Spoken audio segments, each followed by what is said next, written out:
Great, thank you so much, Perugia. Sorry, I have technical glitches, but I think we're there now. So I'm just going to share my screen with you all. Thank you for joining me this morning. It's great to be able to talk to people and to talk to people about financial well-being. It's something that sits on the to-do list, but we often kind of forget about, and other things take priority, really. And I spend quite a lot of time. It's something that I'm quite passionate about because I realise it's not something that we were taught at school or anything like this, and it's quite a fundamental life skill that we need to know about, especially for our future protection as well. And I've been in financial services for 16 years now, and Corinthian Wealth Management is my business, and I have a business partner called Mark, and we have a team of 10 people, and we are appointed representatives of St James's Place, which means that we get a huge amount of support and backing, which is great because actually there's so many different things that involve financial planning, and actually to do it all on your own is quite no easy task, really. So to have the financial backing of such a great organisation and the support and the infrastructure of someone like St James's Place is really beneficial to us as a business. But also, you know, we have a range of experience as a team, which means that we can help with a range of financial planning, from complex tax planning right through to those who are just starting out and just starting their financial planning journey. But first and foremost, we are an advisory business, and wealth management is just one of the services that we offer. And I think wealth management can be quite off-putting for some people because they think, well, I don't have wealth, I don't have enough money necessarily to warrant wealth management. But actually, wealth management is a personal experience. It's about having an ongoing relationship between you and your advisor, someone who understands you and somebody who knows what it is that you want and who will talk to you about your financial number and how you get there, and also what it takes to get there, and guiding you through what it means. And it's not an experience that is just for the ultra wealthy at all. We deal with lots of people, right from those who are just starting out, so just starting out in terms of maybe just starting out in a pension or investing, or we deal with people who actually have accumulated quite a lot of wealth and actually need a steer in terms of how to make it grow, how to protect it and make sure it's doing what it needs to do for you. And I would say that half the people I meet don't realise that they actually need financial advice. There's so many complexities out there, and we know that it's a world of jargon and it has its own different kind of language, really, and it's perfectly normal to not know what it is that you need. But a financial health check is a really good place to start. You may even feel as though, you know, you don't warrant financial advice, but everyone has to start somewhere. And the difference between being broke and not being wealthy is not related to how much you earn, but actually how much you keep, and therefore how much wealth you build on an ongoing basis. If you don't save any money and instead spend it all each month, then you will have to keep earning more money to live, and living paycheck to paycheck means that there's not usually a huge amount left over.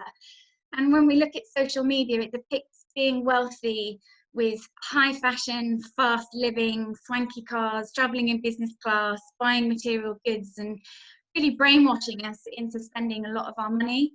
But being financially fit is not about these material things. It's not about how much you earn. It is about how much you keep, and therefore how much wealth that you can build. But that doesn't happen overnight. And as we know, Rome wasn't built in a day. It happens over a long period of time. There are no quick fixes. There are no quick wins. It happens over a prolonged period. And as a financial advisor, part of my job is to gather information around what you own, and also looking at what you owe, perhaps in terms of mortgage, other debts, etc. And then this is what allows me to calculate what your net worth is. And then monitoring your net worth is a straightforward and necessary towards gaining greater financial independence. And doing this is also extremely empowering because it encourages you to take full control over your bank balance. financial health, and then ultimately your life, because then you can make more decisions in terms of what perhaps is right for you and actually what it is that you want to achieve. But also it allows us to keep track of our cash flow, and then we can set goals and focus on how your wealth is evolving and actually knowing that you're making progress.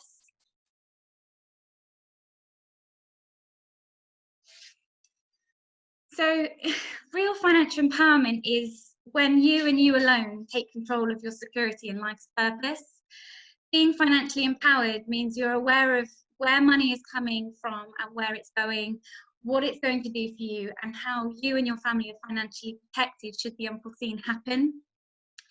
Taking care of your money is a form of self-care. That is very much part of taking care of ourselves, in terms of knowing actually what security that we have and the protection that we have as well. And no one will know what money values you hold except you. Your finances should reflect how you want to live your life. At the moment, too many see investing as only for the wealthy, or something that's complicated or boring. And if we don't take control of our financial destiny, it's hard to be empowered in other areas of our lives. One of the most motivating things you can do is to write down your very personal list of what you want in your life. Take some quiet time, which, you know, I know that if you're homeschooling, it may be difficult at this current time, but if you take some time for yourself and start listing the things that you want to have or do or become for yourself or for your loved ones in the future, think about your long-term future too, not just this year or next. Think about, what do you really want from the next 10, 15, 20 years? And then highlight the things on your list which you know will require a reasonable pot of money. And examples might include a deposit on a first home, helping children financially, whether that's getting them on the property ladder, getting them through university. It might even be starting your own business, or it might even be from escaping from work altogether, and thinking about, what could retirement look like for me? Actually kind of thinking through what these things and what you want them to look like is a really great place to start. And then actually you can start making small steps that is broken down into bite-sized chunks for how you can get there. And actually it doesn't seem all that scary, because it can be achievable, but you just have to start sooner than perhaps you think that you need to. I speak to lots of people who come to me for financial advice, and they want to retire in maybe 3 years' time, and that's just not a sufficient amount of time, because it does require a plan. And actually we find ourselves in retirement, it's normally a third of our lifetime. It was only that retirement was ever meant to be 5 to 6 years, and now it's, sorry, that's not that, it's probably, actually it was more like 8 to 10 years, and now we spend about 30 years in retirement. So money has to go a lot further, and making sure that it's protected for a lot longer as well. So I think, you know, this is kind of, for me, it depicts all of the things that we have on our mind, and that we're juggling so many different things, and we're great at balancing our priorities, even if it feels that we're not. And being financially empowered means that you can apply some of the same logic when it comes to your money. You'll understand that when it comes to spending and saving, you don't need to go to extremes. There's no need for hoarding cash or depriving yourself of buying things that you love, but also understand there's wisdom in delaying some gratification for greater rewards later on. And what's more, we tend to bury our heads in the sand when it comes to money. Often we get the statements through of our financial statements and stuff them in the top drawer and just forget about them for another year. And that's because we're often juggling so many other things, and we tend to be spinning lots of different plates, and whether that's childcare, looking after relatives, checking in on everyone else, but having some fundamental me time at the end of a long day is not really looking at financial statements and trying to unravel what that looks like and what it means. And there are so many things to think about as well. And as I said at the beginning, you know, this isn't stuff that we've been taught or educated, or actually kind of easily accessed information, because there's so much information out there, and it's What is a trusted, reliable source of that information, and how is it correct? And more importantly, how does it apply to me personally, and how is it relevant to what it is that I want to achieve in my life? And actually, we don't have frank discussions about our finances to know whether we're on the right path with our partners, with our loved ones. And also, how do we, if we're not having those conversations, how do we really know what's going on? And if we don't teach our children to be financially literate, who will? Who's going to have those conversations? Actually, it comes from us in terms of building those habits and creating those opportunities. And if we don't ensure everything we work for is protected, who will guarantee it for us? We need to know actually what's happening and that we're on the right path.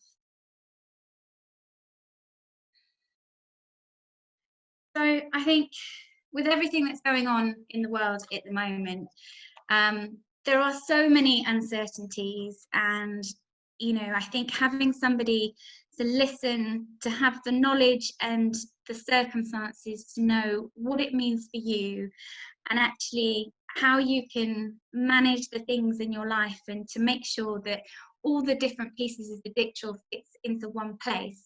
That's what we can do to help you. We won't tell you what you need to do. We won't tell you that you can't buy the things that you love, but actually it's just making sensible decisions towards the future you, and what that can do, and making sure that you have that financial security.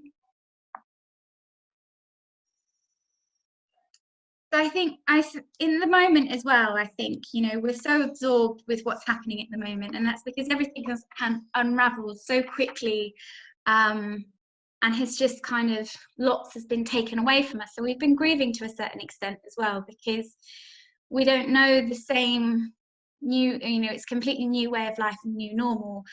But we cannot control the now, but we can be in control of our future. Financial well-being is worth a lot more in a world worth living.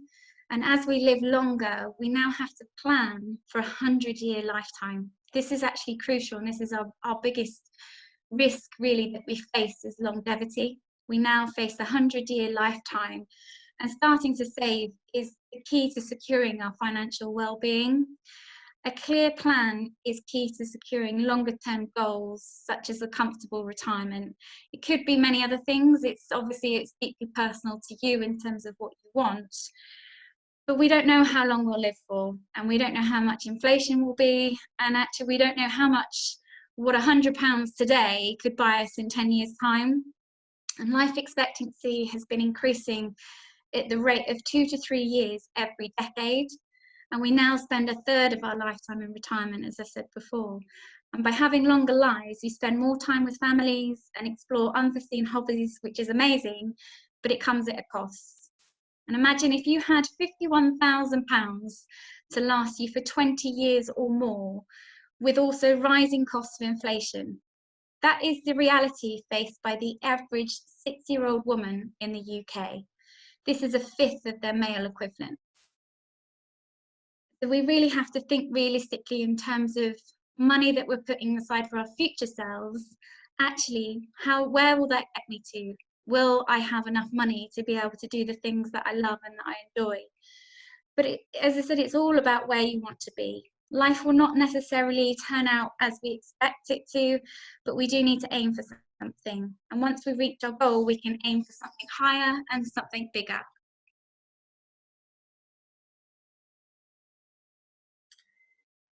So I think, having a plan is the best way to fight uncertainty, because we can always revisit a plan. A plan is always flexible as well. It can be tweaked, it can be adjusted.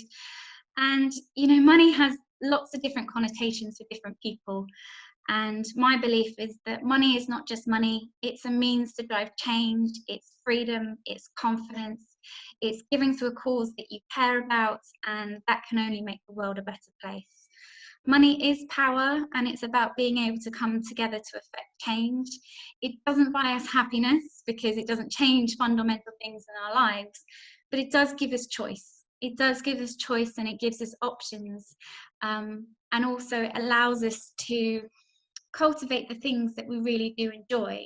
And I think, looking at retirement, it's not sitting in a rocking chair and actually not going anywhere and not doing anything, actually we no longer have the shackles of a job, which means that we have freedom to travel, to do the hobbies that we've put off, explore the passions that we've always wanted to do. So that does actually need to come with a plan and making sure that we can achieve those things for our overall well-being and what it is that we want to kind of continue to do. So I think, you know, if you're already an investor, I think this really kind of depicts the current emotions that we're feeling. You know, it can be really exciting being an investor, and you can see your investments grow and increase in value. And then obviously with what we've seen recently, and we can see it drop in value, and this is a normal stratosphere of what happens with investments. They go up and they go down. And it is perfectly normal to be feeling like this. History tells us that we will bounce back. Investments will start to recover long before the pandemic is on the decrease. Stock markets are not built on a foundation of good news, but on diminishing bad news. And this is why the investment time frame is so important. And when you're told everyone is selling by the media, always ask yourself, who is buying those assets? The point of maximum opportunity is when prices are low, which is actually probably at the point where we're most fearful, and actually we're scared and we're thinking, God, is this the right thing? We might be panicking, we might be thinking about taking our money out. We shouldn't do that. And actually the maximum opportunity point is when the prices drop and when everything is lower. And I think, you know, from our point of view, we have experts who provide us with guidance and knowledge and making sensible decisions. And I think during this pandemic, what's highlighted to us more than ever is the importance of having a robust process in place. That it's not just a case of following an index and following what they're doing, because that's risky. That is high risk. Actually having people who are looking at high quality companies to invest in that will stand the test of time is where you can really make long-term gains. And that's why it's important to seek advice, because the key thing here is having diversification, making sure that you're spread across different sectors, different geographies, different areas. All of this helps in terms of protecting the value of your money and your investment, because that's what helps spread the risk. And that's not just spread across a few different companies, it's hundreds of different places. So that your investment strategy should not be giving you a heart attack, and it shouldn't be making you uncomfortable. But if you are following your investments and looking at it, then it's normal to be feeling this way. And the only thing that we can do at times like this is to be patient, as we will come back from this. We have to stay the course and remember the world is not going to end here. Hopefully it creates a new era of change with new possibilities. And we have to remember why the money was invested, what it can do for you and what it can achieve. And investing gives a rate of return as a risk premium to not be invested in cash. Even with how the markets are now, you will still be much better off than those who leave their money in cash over the next 10 years.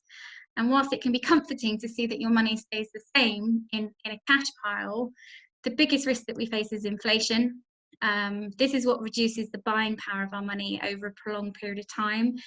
And by investing, you have accepted the risk, and we have to remain invested to benefit from the reward of it. So I think financial well-being is looking at a few kind of main frames really, which is living within your means. So have a budget, know what comes in and what's going out. And there's lots of great budgeting apps out there now that can be linked with your bank account, and just having kind of a broad concept in terms of what it is that you have, and actually giving yourself a budget still to make sure that you can do all of the things that it is that you want to do is really, really important. Because if we don't have a handle on these things, then it would be difficult to make steps towards our future goals. Managing stress, definitely, and that kind of goes back to the previous point, is that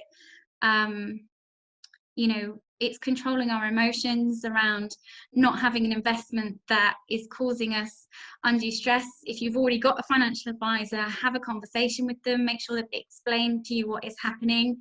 And you may even have to adjust your investments and make sure that it's within what's appropriate for you, for the risk that you're taking as well. Have an emergency fund. This is really, really important, is to always have 3 to 6 months of net pay kept in bank accounts. So in savings accounts, accessible money, because times like these, and this is a prime example of when we need an emergency fund, this is what it's there for. It's money to dip into from unexpected events. If you were to lose your job, if the boiler breaks down, if the car breaks down, and this is so that we don't have to rely on high interest debt for those things. If you've got your emergency fund and you've always got it there to rely on, that's your accessible pot of money. No high interest short-term debt. So if you've got debt and it's in double figures interest, so above 10%, my advice would be to focus on paying this down first and foremost, because it just compounds and it accumulates and you end up paying more than what you've borrowed, and it just becomes really difficult cycle to come out of. And I think this is quite damaging for our well-being, because it plays on our mind and you're thinking that all you're doing is paying off interest and then it's not going towards the things that you want it for. And then also to make sure that there's sufficient financial protection in place for your loved ones. We never want to be in a situation where our health gets impacted, but that also means then that our families' lives have to change. And this is why insurance is really important, especially if you're the breadwinner of the family. If something was to happen to you, what would happen to your loved one's lifestyle? What would that mean to them? What would it mean to them going to the clubs that they enjoy, the holidays, even if they're going to private school? What does that mean? So it's making sure that you've got sufficient protection in place to look after you, but to also look after your family as well.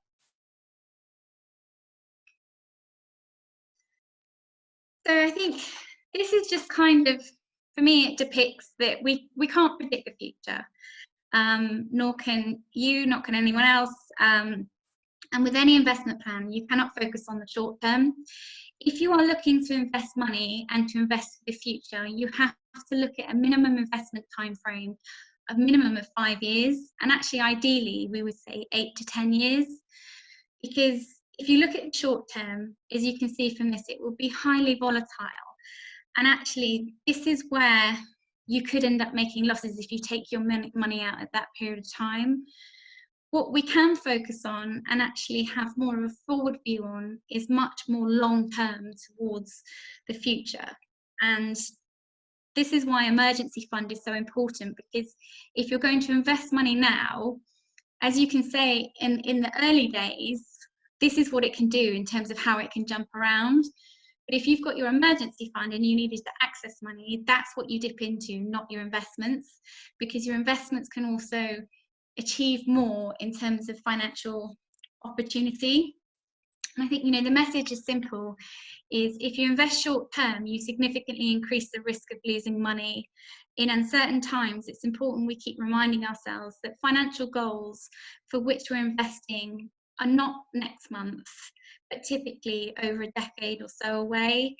And now more than ever highlights how important it is to have a successful and robust investment strategy, which is also about protecting downsides, which is something that I can help you with. So I think this gives a really great example of how important investment growth is, and actually the power it can do for your investment. Albert Einstein, and this may even be a myth, but Albert Einstein was said that compound interest is the 8th wonder of the world. And I think, you know, we may have savings, and savings to us is amassing money and perhaps putting that in a bank account. But when we're investing, that's how we make it multiply. That's how we make our money really truly grow.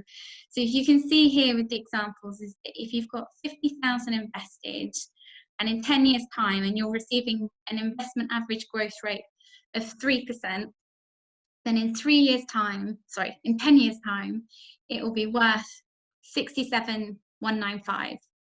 But if you had a 5% return and you looked at it in 20 years' time, your 50,000 investment pot would actually be worth 132,000. And this is the power of what compound growth can do for you. And this is how actually growing your money can be a lot easier than you think. The magic is in compound interest, and it is extraordinarily powerful in generating wealth.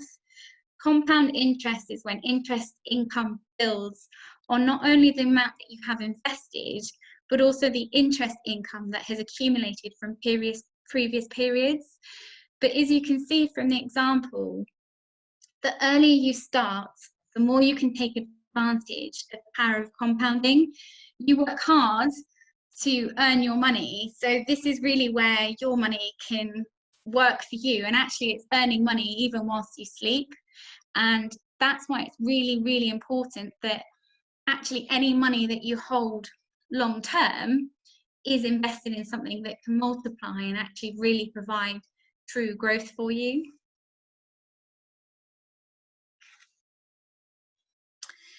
So this is just kind of a very loose budget, and I realise, I think at the current time, that people's wine budget might be a lot larger than perhaps £10 a week at the moment, or that's a very cheap few bottles of wine.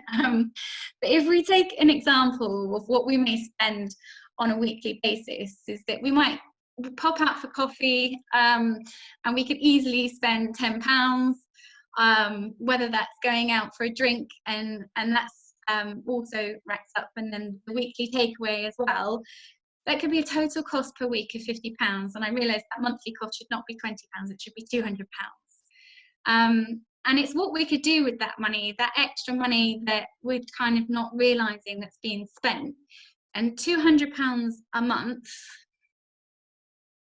if that was invested over a period of time, so if that was invested over 30 years, and if we assumed a 5% growth rate, in 30 years' time, you would have £167,000 invested.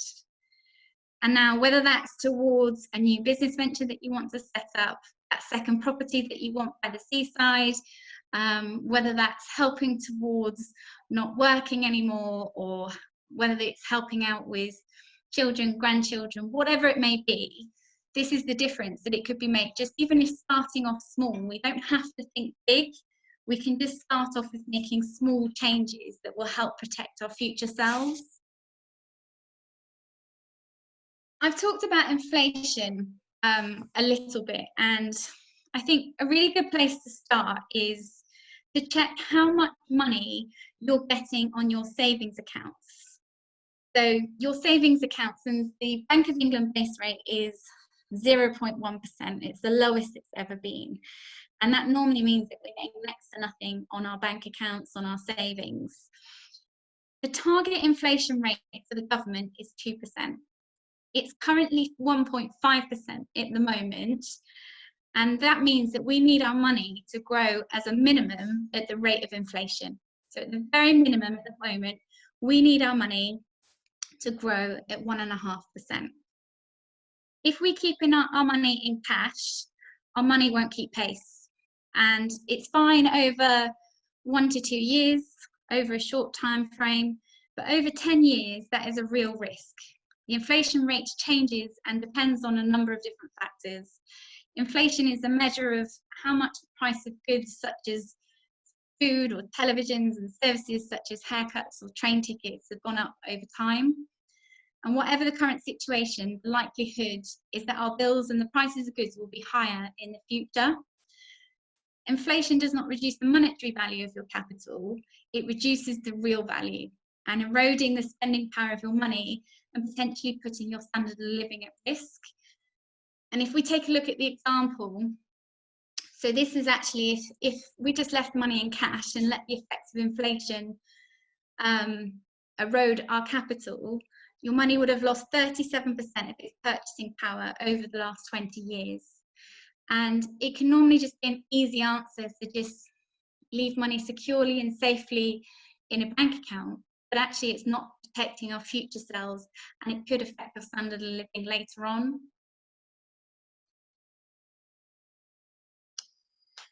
So quite a simple budgeting rule, and this is quite well known and it is quite common to look at, and it might seem like, ooh, 20%, that seems like quite a lot. It's normally the 50-30-20 rule, but the reason I've done it the other way around, I've done 50-20-30, is because actually when we're looking at budgeting, we should look at putting across savings before spending, because if we make sure that we put money towards our future selves before spending right now, then actually we can take care of those future goals first and foremost. Now, 20% may seem quite high in terms of future selves, and it's very much dependent on personal circumstances, but that does include mortgage payments, it does include employer pension contributions, it does include anything that is kind of set towards what can help you with your future aspects. The 50% is, of course, your income that's allocated to essential spending, and then the fun 30% is what's fun. That's travel, that's hobbies, that's doing all of the things that you want to do. That might even be the wine budget at the moment, who knows. But it's a good place to start, and like I say, it's not kind of set in stone, but it's a good kind of framework to think of, that actually this is how much we should be thinking about allocating to our future, and what that means, and that might even include the mortgage as well.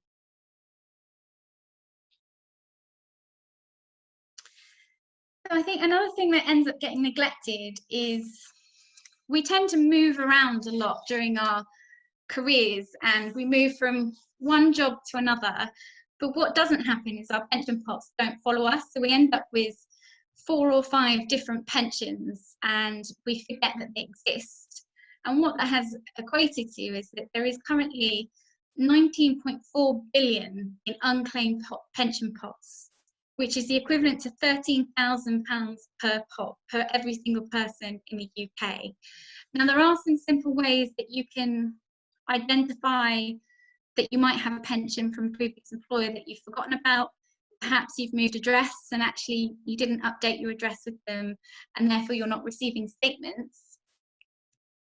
But it is worth digging out the paperwork and actually even potentially looking at getting advice around consolidating pension pots so that they're in one place, because they all do different things, they're all managed in different ways, and this is also about having a handle on what it is that you have and how it's invested and what it's doing for you. So actually digging out that paperwork, if you do have some time during this current situation, then a really good place to start could be actually just getting the paperwork together and understanding what it is that you do have, and making sure that there isn't any money there that's yours that's going to go unclaimed. Because also your pension, it will pass to your beneficiaries, so it will pass to your family completely tax-free. So it's important to know where it is, because also if something did happen to you, you need to know that your family would be able to access whatever money has accumulated as well.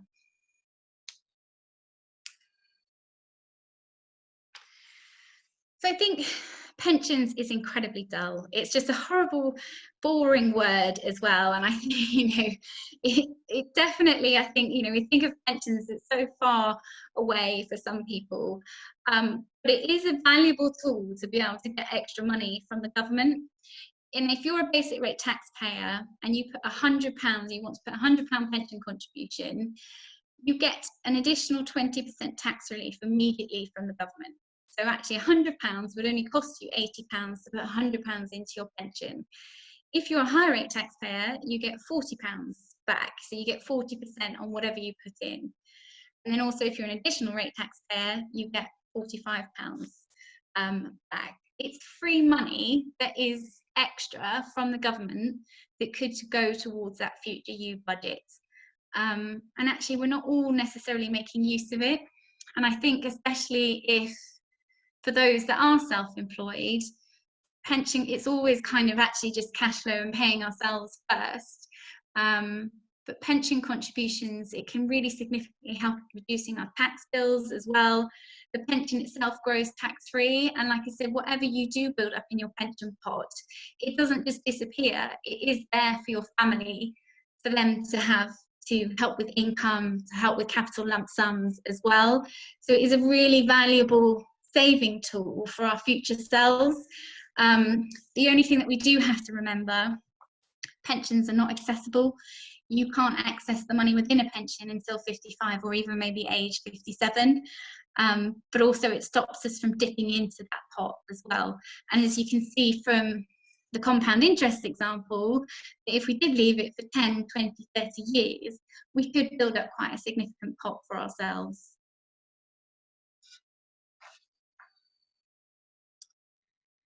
So I think, you know, being in control of your financial security as far as possible so that you do not need to rely on others is the key.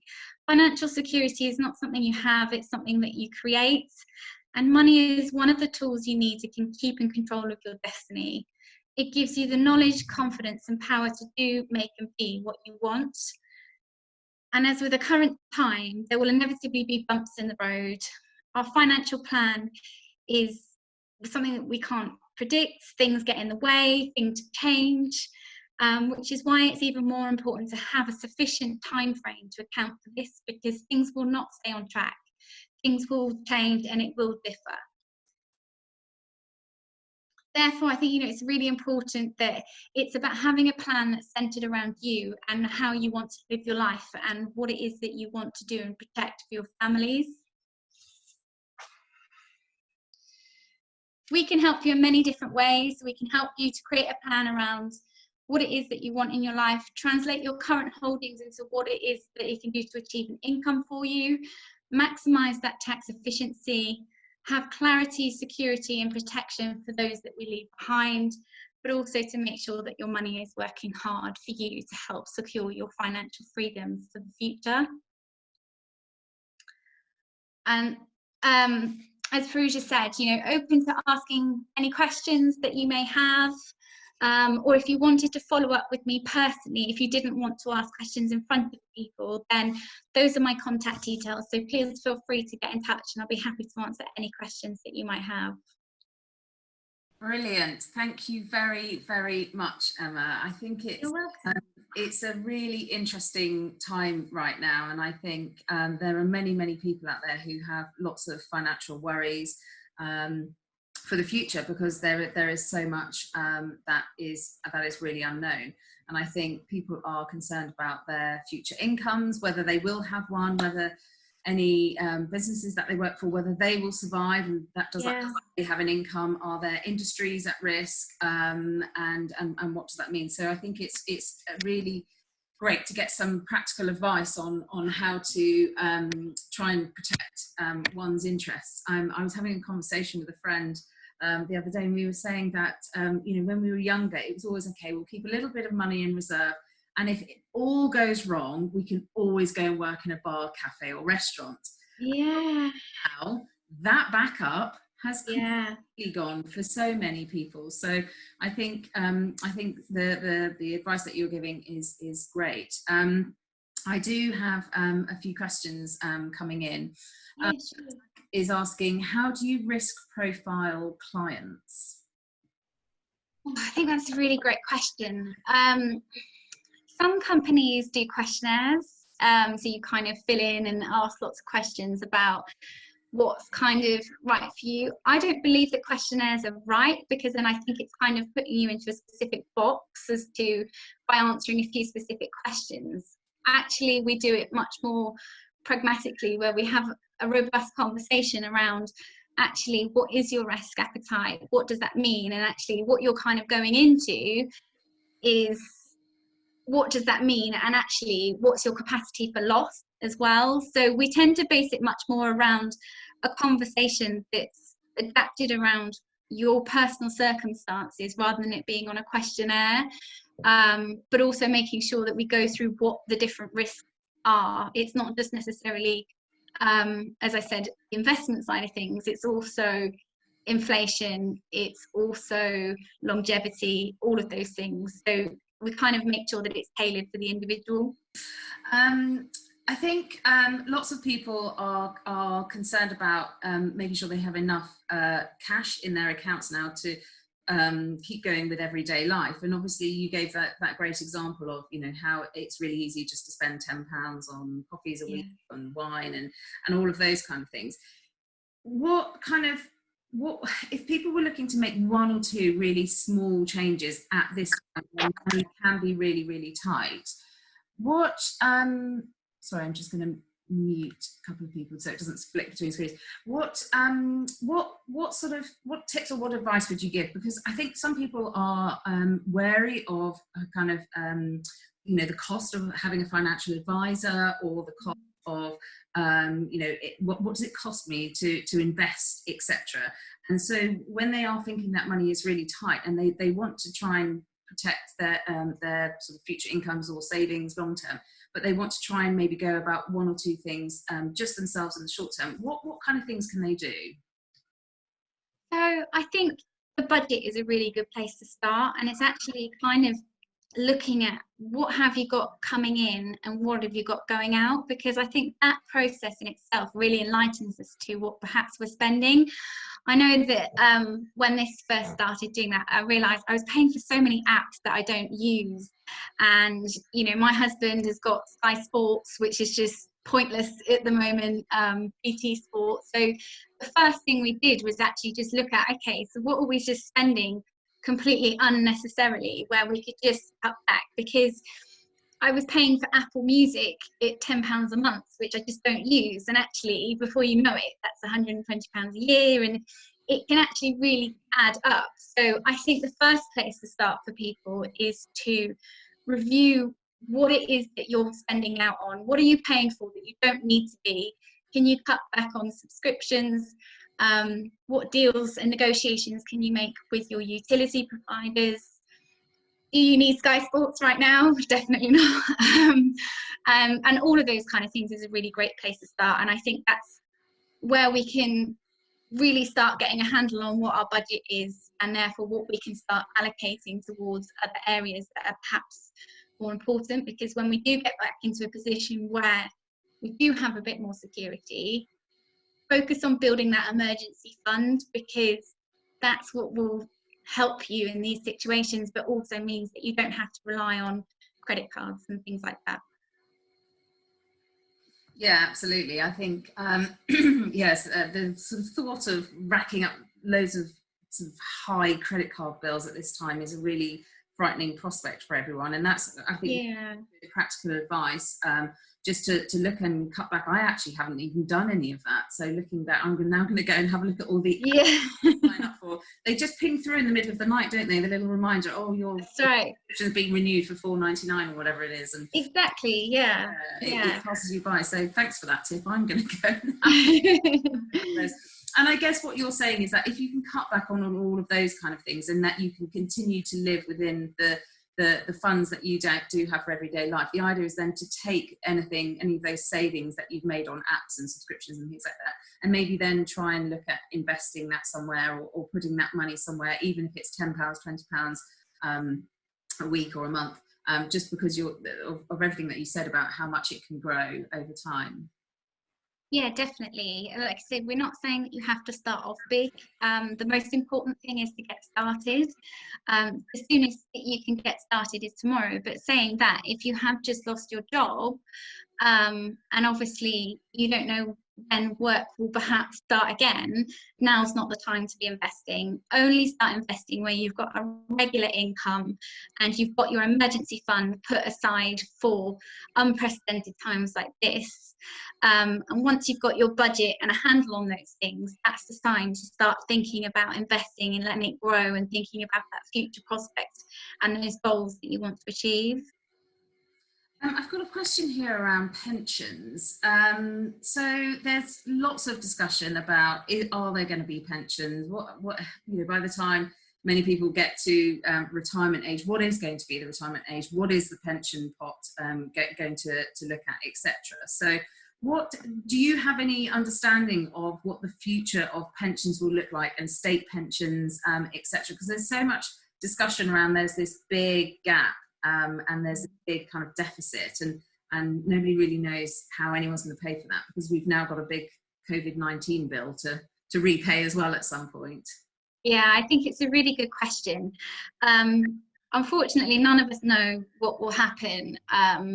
As to whether state pension will be there when we get there, who knows? I think, the government are pushing the retirement age for state pension, or the date that we can claim state pension, further and further away.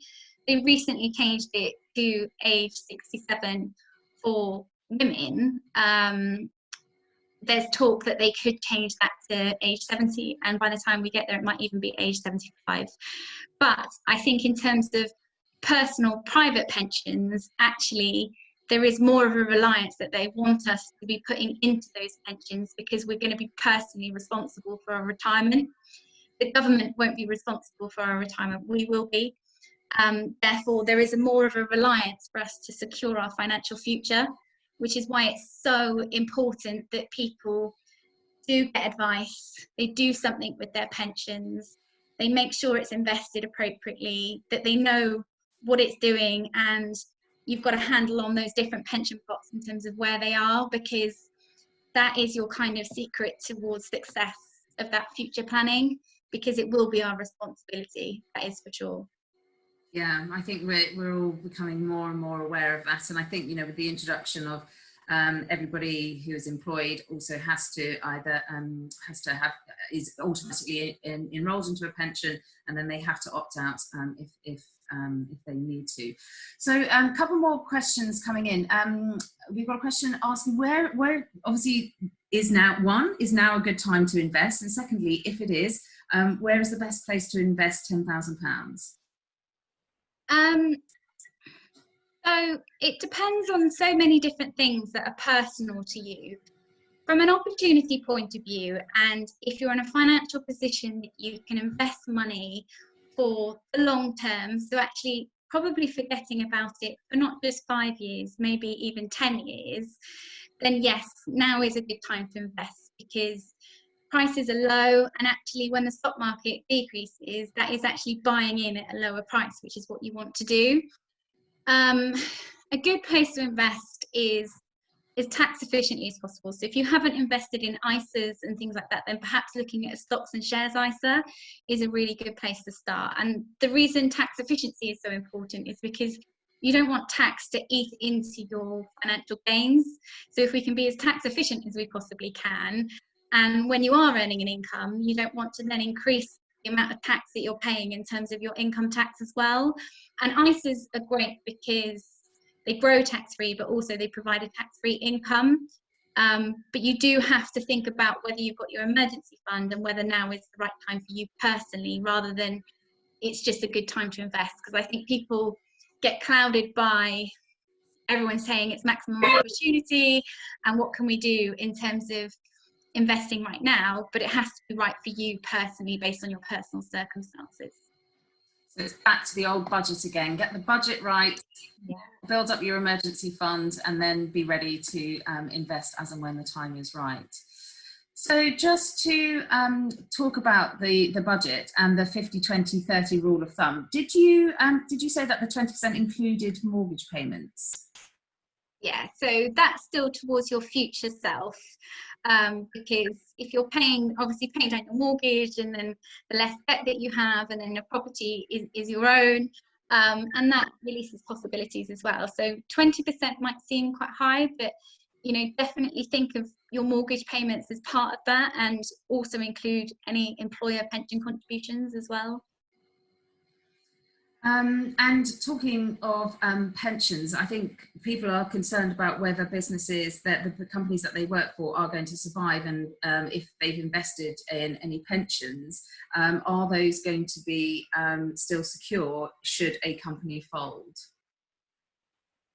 So there is protection out there for employees, and I think it depends on the type of pension scheme that you have through the business, because it does differ. So you can have what's called final salary pension, excuse me, which is where it provides you with a guaranteed income, or you have what's called defined contribution, which is a personal pension, which is based on contributions that's put into the pension. That isn't really dependent on the solvency, I suppose, of a business, because that would actually be held by whoever your pension provider is. So it does depend, and it depends on the pension scheme itself, but there is protection out there for employees. And actually, if somebody's got a specific question on that, dependent on what their employer scheme is, then I'm happy to answer that directly if they want to come to me personally. Great. I think some people probably will have some questions and asking to review pensions, etc. There's a question here of, is there a preference between a help to buy versus lifetime ISA? So there's no preference other than the government no longer do the help to buy. So if you've already got a help to buy ISA, then it's fine. It's still the same rules that apply. Lifetime ISA, they've kind of been slow to get going really, but if you're looking at saving to buy a house and you're a first time buyer, then definitely make use of that, because you're going to get extra money from the government. They will put an extra 25% into your ISA pot for you, based on what you contribute into it. So help to buy ISA, if you haven't got an ISA already set up, then that's not an option. Therefore, look at lifetime ISA. But equally, if you've already got one in place, then you can use it for property purchase.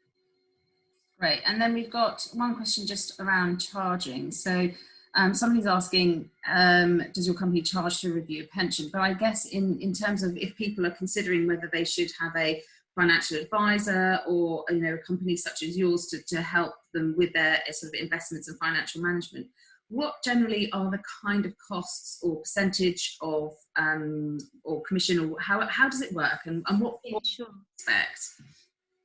So for us personally as a business, we charge an annual management charge. So you don't pay us an hourly fee. We charge an annual management charge, and that can be anywhere between 1% to maybe 1.8%.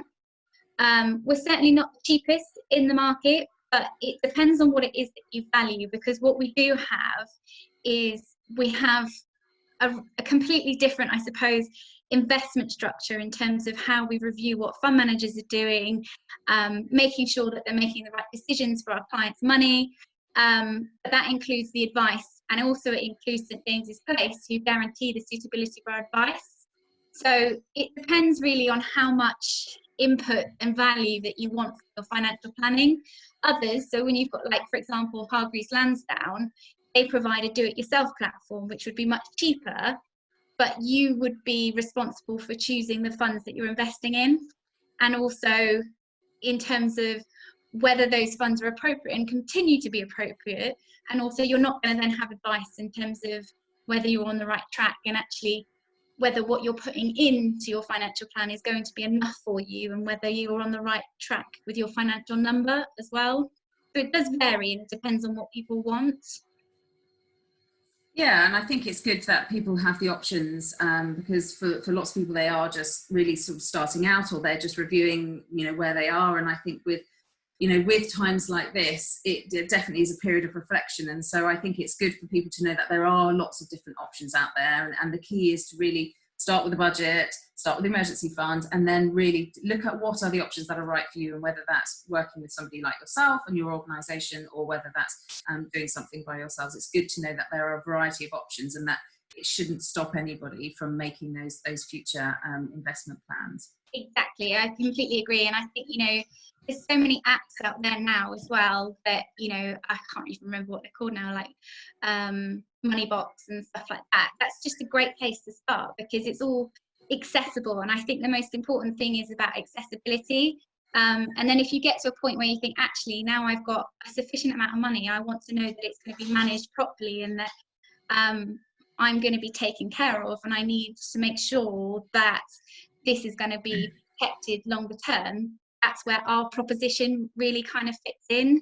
But if you are just kind of starting out and you just want to start taking small steps, there's so many great platforms out there that are relatively low cost as well. Brilliant, brilliant.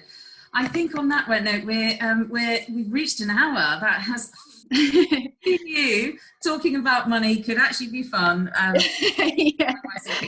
Emma, I know that you have said you're really happy for people to connect with you and to get in touch, and we I'll share with you the slides, the presentation, and the recording of this session as well. So Emma's details were on that last slide. You can also find Emma on LinkedIn as well if you want to connect with her that way. And obviously Corinthian Wealth Management, you will be able to find her on the website there. So please do feel free to get in touch with Emma, and she's happy to help answer any specific questions, because I'm sure there are lots and lots of very detailed questions that people have in particular. So just to let you know, we've got a few more events coming up this week. We've got some breath work, if anybody would like to try that later on Wednesday. If many of you are not sleeping well, and I include myself in this, I think I had about 5 hours sleep last night. So I think racing hearts, heightened anxiety and stress levels, we've got Dr. Sophie Bostock coming on Thursday to talk to us about sleep in uncertain times. So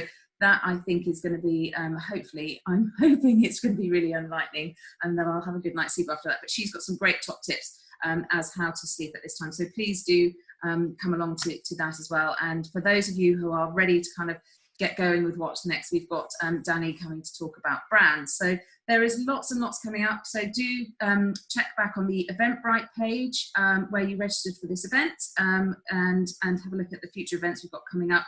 We have our daily coffee hangouts at 3:30 every day. So we always love to see as many of you coming to those as possible. And it's always just a pleasure to see who drops in and to have a good old chinwag. So thank you again, Emma, for hosting this, for joining us for this session today on motivation in isolation. And thank you everybody for giving up your time. And we look forward to seeing you again soon. Thank you. Thanks. Bye. Thanks. Bye.